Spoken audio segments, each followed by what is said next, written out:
Pessoal, primeiro, tudo bem com vocês? Tudo bem mesmo? Tem um amigo holandês, toda vez que eu pergunto para ele, tudo bem? Ele responde em holandês, meestal wel, que significa mais ou menos assim, Marcelo. Em geral, sim. A maior parte das coisas estão indo, porque aquela cultura holandesa de, né, você ter filhos agora morando na Holanda, de não demonstrar tanto otimismo assim de saída. E eu prefiro ser mais otimista. Eu digo, não, está tudo bem, eu não estou preso.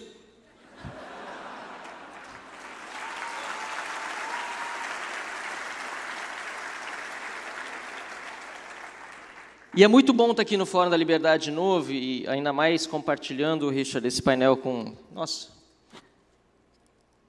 o Maltache também, a Mônica, o Marcelo, brilhantes exposições aqui.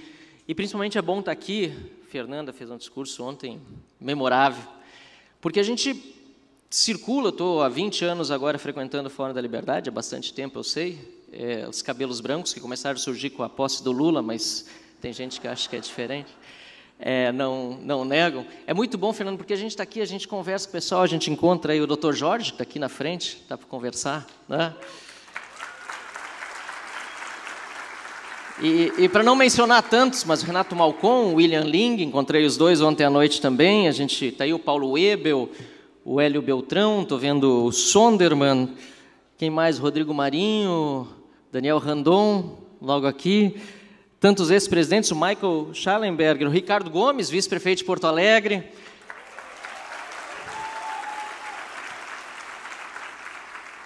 O Rodrigo Constantino. Ele não está aqui, gente. Ele não pode estar aqui. Alexandre de Moraes cassou o passaporte do Rodrigo Constantino, bloqueou todos os seus bens no Brasil e ele, jornalista, está hoje exilado nos Estados Unidos. E aí eu quero começar a minha apresentação para falar um pouquinho, e depois eu saio dela, mas só para fazer uma breve exposição aqui sobre a democracia tutelada que nós estamos vivendo hoje pelo Estado, e esse termo foi cunhado pelo meu colega parlamentar da oposição, que esteve aqui ontem, Rogério Marinho, com quem falei há pouco, até para perguntar, de onde você tirou esse democracia tutelada, você pesquisou em algum livro, alguma coisa, surgiu de alguma leitura, entrevista? Não, é porque o Lula veio com a tal da democracia relativa, eu disse, ela não é apenas relativa, ela é tutelada também no Brasil. E aí estou passando a usar esse termo, e ele também pediu para deixar um abraço, ele já estava chegando em Mossoró, com certeza não para estar no mesmo lugar onde saíram aqueles fugidos que foram recuperados agora, mas eu falei com ele por telefone há pouco, e ele pediu para deixar um abraço a todos, que ele saiu daqui muito motivado, tanto pela qualidade do evento, como pela faixa etária, com todo o respeito aos outros mais antigos e frequentadores há mais tempo, dos participantes desse evento aqui. Ele saiu muito satisfeito e muito feliz, isso me deixou também muito contente como membro da oposição no Congresso Nacional, ver alguém que está na oposição lá, lutando como a gente está lutando, saindo daqui motivado e não o contrário. Mas pode passar aí, só para passar bem rapidinho o que está acontecendo no resto do mundo. Imprensa é oposição, o resto é armazém de secos e molhados. Gosto muito dessa frase do Milor Fernandes, né? Porque ele demonstra que é oposição ao poder, não só ao governo, né? A imprensa está aí para fiscalizar, está aí para acompanhar com ceticismo. Mas o que a gente tem visto em vários países? Venezuela, mais de 20 jornalistas sofrem prisões arbitrárias, peritos da ONU alertam sobre ataques a jornalistas e sociedade civil. Nicarágua, o maior jornal da Nicarágua, retira todos os funcionários do país por perseguição do governo Ortega. E Ortega aumenta cerco a jornalistas lá no país. Lembram que durante a eleição a gente não podia falar isso, graças a Deus agora a gente pode. O Alexandre de Moraes, na época, proibiu que a Gazeta do Povo censurou o jornal, porque a proibiu de dizer que Lula era amigo do Ortega.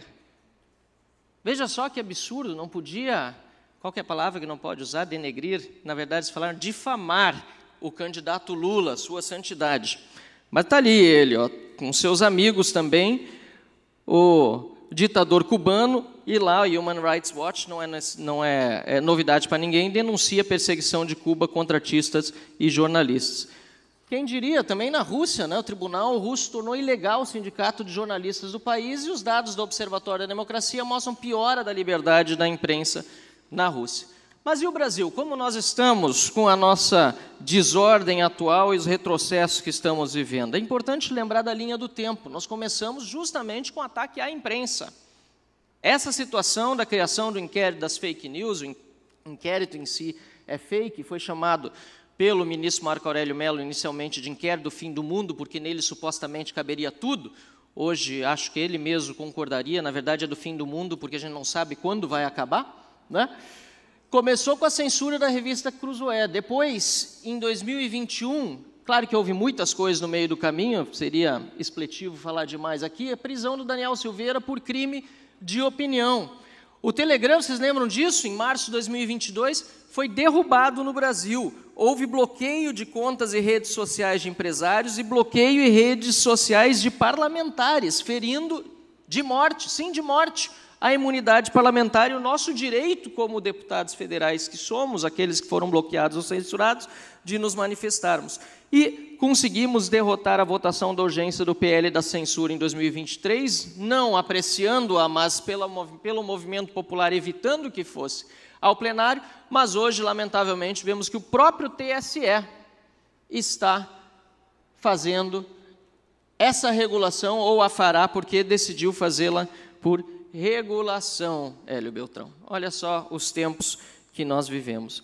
E lá naquela época começou a perseguição pelo STF, só para demonstrar alguns dos nomes e faces aqui, vamos citando-os um a um. Nós tivemos o caso do Thiago, pulou aqui para o Guilherme Fiuza por algum motivo. O Guilherme Fiuza, redes sociais suspensas por ordem judicial, acusado de disseminar supostas fake news. Rodrigo Constantino, incluído no inquérito fake news, cara com quem eu convivi aqui, todos nós assistíamos aqui no Fórum da Liberdade, veio quantas vezes aqui para Porto Alegre, hoje está inclusive sem passaporte com suas contas bloqueadas. Tiago Pavanato, a AGU, a Advocacia Geral da União, ou seja, um órgão do Executivo, agora está também se miscuindo na censura no Brasil. Alan dos Santos, incluído no inquérito das fake news, investigado por opiniões sobre a atuação do STF, teve a prisão preventiva decretado no Brasil, mas está nos Estados Unidos hoje, já teve 37 contas suspensas no Instagram. O caso do Alan é interessante porque os Estados Unidos negaram a extradição de Alan dos Santos por crime de opinião. Por quê? Porque pela lei americana e pela Constituição não existe tal crime de opinião e nenhum cidadão pode ser extraditado por tal motivo. Eu fico imaginando o pessoal aí que está no Ministério da Justiça, que era do Flávio Dino até pouco tempo, agora com o Ricardo Lewandowski e Ricardo Gomes, tendo uma conversa com a turma dos Estados Unidos e o povo americano tentando entender essa maluquice aí de querer extraditar alguém por ter criticado, seja de forma justa ou injusta, educada ou maledicente, o Supremo Tribunal Federal. Na verdade, é o contrário, como eu disse há pouco. O governo não deve monitorar o cidadão, é o cidadão que deve monitorar o governo e o governo deve satisfação ao cidadão, sempre.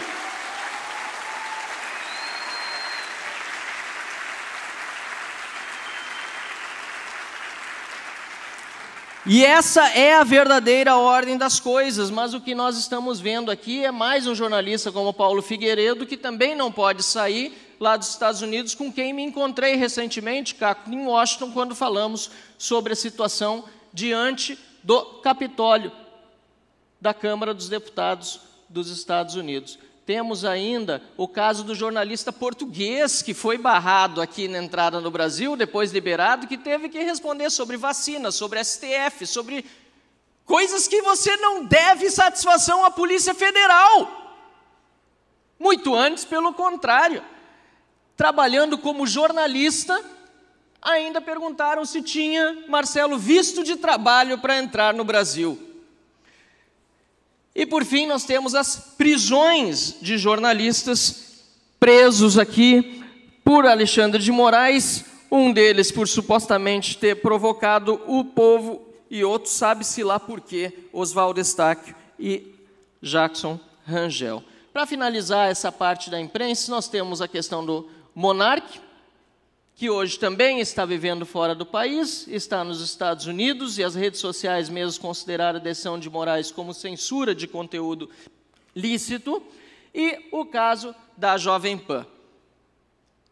Teve a cobertura eleitoral feita pela emissora restringida, foi proibida de falar sobre a situação judicial do Lula, teve multas pesadas para emissora e jornalistas caso descumprissem a ordem, e a emissora acabou tendo que fazer autocensura e anunciou o que tinha de fazer para o seu corpo profissional, proibindo seus funcionários de chamar Lula. Vejam só que fake news de ex-presidiário, descondenado, ladrão, corrupto e chefe de organização criminosa.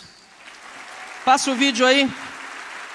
A Jovem Pan lança um comunicado aos seus jornalistas dizendo: caros, com base em decisão do TSE, proferida nesta segunda-feira, estamos orientados pelo jurídico a não utilizar as seguintes expressões nos programas da casa. Vale para todos, aliás, não só jornalistas, comentaristas, colunistas da Jovem Pan, este comunicado interno. Quais são as expressões vetadas pela Jovem Pan com base em decisão do TSE? Ex-presidiário, descondenado, ladrão, corrupto, chefe de organização criminosa. Pois eu aqui digo, com base na Constituição que me garante a imunidade parlamentar, Lula é ex-presidiário, ministro Alexandre de Moraes e TSE. Lula é descondenado, Lula é ladrão, Lula é corrupto, Lula é chefe de organização criminosa.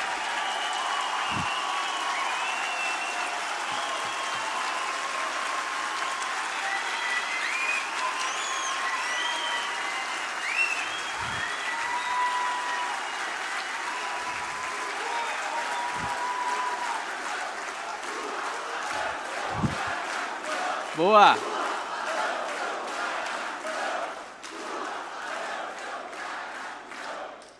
Que bom que vocês aplaudiram, minha advogada sugeriu não passar o vídeo.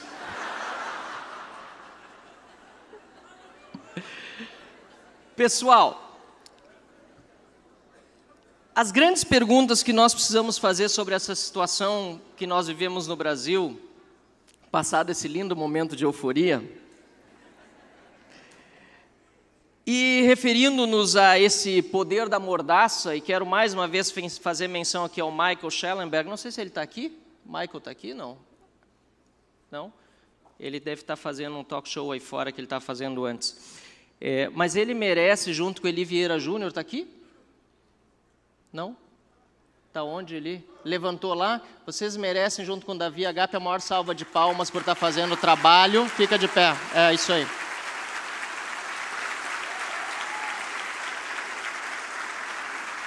Por estarem fazendo um trabalho sério de investigação jornalístico que tanto tem feito falta no Brasil em geral, mas vocês estão suprindo esta falta sobre os Twitter Files e o que está acontecendo no Brasil, que inclusive me atingiram. Eu não quero entrar muito no meu caso, nem tanto tempo tenho ainda para isso, mas é absurdo nós vemos, não apenas o governo solicitando informações suas, de vocês, de cada um daqueles que são monitorados porque usam uma determinada hashtag ou porque estão postando algum tipo de informação, solicitando informações dos DMs que vocês trocam entre outras pessoas, porque é sobre isso que a matéria trata, e pior, com empresas, pelo menos é o que revelam esses Twitter Files, por meio do seu corpo jurídico, como Google e Meta, dando essas informações sem ordem judicial para o governo. Isso merece uma grande de uma vaia do povo brasileiro, porque não dá para tolerar que nós tenhamos, além de ditadores no país, ou de um tirano que acha que pode fazer tudo e lamentavelmente tem feito muito, ainda termos aqueles que estão colaborando com o regime quando deveriam justamente defender a liberdade de expressão, porque nasceram para fazê-la ser respeitada.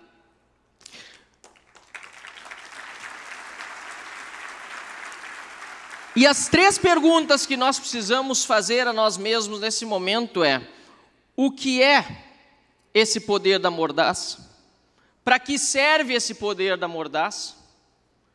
E como nós vamos superá-lo? Eu vou ler um tweet aqui, não vou dizer o autor, mas é de 10 de outubro de 2018. Faz quase 6 anos, Ricardo. Me ajuda aí. Diz o seguinte o tweet: reclamar das urnas eletrônicas é fácil. Quero ver sugerir a extinção do Tribunal Superior Eleitoral. Eu vou propor o fim de mais essa excrescência brasileira. Tribunal Eleitoral que caça prefeito, mas não caça chapa Dilma Temer. Que se reúne às escuras para apurar votos. Que tem ministro que lê cartinha da ONU e usa para embasar a autorização para presidiário concorrer. Tribunal que planeja o processo eleitoral, organiza, executa, apura os votos e é a própria instância auditora, coisa de ditadura, não de país democrático. Tribunal cujos ministros são indicados por políticos. Repetindo, o problema maior não são as urnas, é a própria existência do TSE.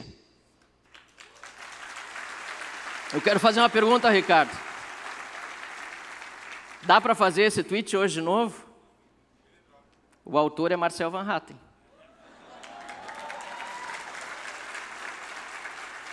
E eu quero dizer isso porque eu posso até nem concordar com o Marcel Van Hatten de 10 de outubro de 2018, eu posso ter uma opinião diferente, eu posso ter uma opinião igual, não importa. Em 2018, Marcelo, eu podia dizer isso no Brasil.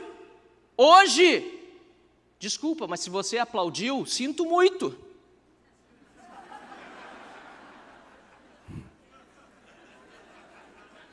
Está complicada a coisa, e isso é, respondendo a primeira pergunta sobre o que é o poder da mordaça, este é o poder da mordaça, é o poder de nos fazer autocensurar as nossas opiniões, as nossas palavras, ainda que sejam profundamente erradas, horríveis.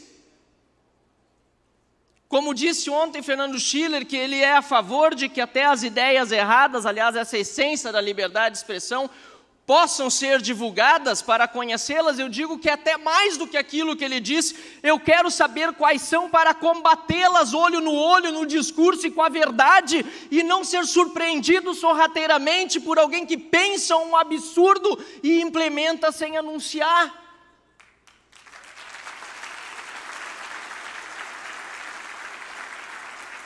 Este é o poder e é isso. É assim que se responde a primeira pergunta, o que é o poder da mordaça. A segunda pergunta, para que serve o poder da mordaça? Ah, para que serve? É claro, é para que a verdade prevaleça e as mentiras não se espalhem. Quando ocorre a censura, Gustavo, que é best-seller agora, depois do Fórum da Liberdade, se já não era, já vendeu bastante, Gustavo? Mostra o livro aí. Nem propaganda fez aí, ó. Ó. Depois da fala aqui... Oi? Sessão de autógrafos depois lá fora. Depois tem sessão de autógrafos, é. Para que serve? A primeira vítima da censura nunca vai ser a mentira, vai ser a verdade. Vai ser a verdade. E a censura, ela serve para manter o status quo, para evitar que novas ideias que desafiem o poder possam surgir e se sagrar vitoriosas. Digo mais, não fossem as redes sociais, eu não estaria aqui hoje. Fui candidato a deputado estadual em 2006, fiz 11.656 votos. Em 2010, 14.068 votos. Muitas pessoas não sabem disso. Em 2014, finalmente, precisava em torno de 35 mil para ser eleito. Recebi 35.345 votos. Fiquei na primeira suplência por 351. Foi por ali. Mas assumi como deputado estadual. E sabem por quê? Porque naquela época estourou o WhatsApp, estouraram as redes sociais, nós estávamos vivendo um momento em que a campanha barateou e as velhas oligarquias políticas brasileiras não tinham mais tanto poder de comunicação como tinham no passado. E o que querem fazer com o combate às redes sociais e às disseminações de fake news, como dizem, é calar a voz do povo que hoje está sedento por participar da democracia e da política como nunca antes. E por isso, para concluir, eu digo como nós superamos isso e tento responder para vocês, continuando a falar. Se preciso gritar, mas jamais parar. Muitos me perguntam, num momento em que temos dificuldade na Câmara, apresentamos a CPI do abuso de autoridade, e queremos que seja instalada logo. Apresentamos um projeto de lei para que o TSE pare com essas iniciativas legislativas e vamos trabalhar para que ele prossiga. Temos tratado de levar pessoas às ruas em manifestação, o que é fundamental. Mas quem critica um parlamentar por supostamente apenas estar falando, não entende talvez que o parlamentar tem como principal função, Tiago Albrecht e Felipe Camozato, falar, expor, se insurgir, se indignar, porque no momento em que pararmos de falar, fomos derrotados. E este momento para mim só virá o dia que eu estiver, como se diz em inglês, 6 pés abaixo da terra, porque eu continuarei falando até o fim e tenho certeza que todos vocês vão continuar e falar cada vez mais sobre essa situação, para que não só o Brasil, mas o mundo saiba que nós vivemos sim hoje numa ditadura, mas nós queremos democracia, Estado de Direito e, sobretudo, liberdade. Muito obrigado.